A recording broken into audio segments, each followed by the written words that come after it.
As the cold weather and winter wears on through January and into February, we hear more and more people wondering if they can help wildlife, deer, pheasant, birds out there by feeding them. While that might seem like a benefit, there may be some biological concerns. And Doug Lear with the North Dakota Game and Fish Department joins us today.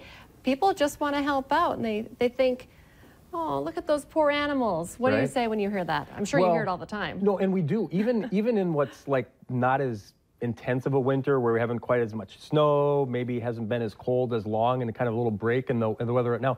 People do. They see the wild animals out there, and I can understand. You know, you think, what can I do to help them? And you think, well, I'll just put some bird feed out there, put some food out there for the deer to eat. And honestly, that's probably not the best advice that we would want anybody to actually, even though they think that they're actually helping the wildlife, Lisa. It's not helping them, though. What's hurting them by doing that? Well, there's a lot of different, avenues to cover, but it's essentially, like for deer, that you can, gather more deer around one spot, and if one deer is sick, has any kind of an illness, it can be transmitted, similar to what happens in schools, where, one youngster has a cold or influenza.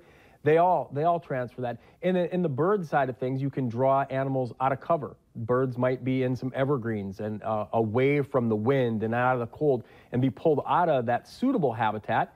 And those small Tweety birds could be fed upon by owls and bigger birds. So it just might seem like the thing to do to help, but generally speaking, it isn't, Lisa. And sometimes people do it just once. That can hurt it. No, you're absolutely right. Either. It's right. If you say, well, I'm going to put some feed out there, and then the snow comes and it gets really cold, and well, I don't want to go back out there and trudge through the snow to do that. Well, those animals get acclimated, and they think that feed is going to be out there, and they stop trying to find the suitable habitat, finding the natural feed source on their own.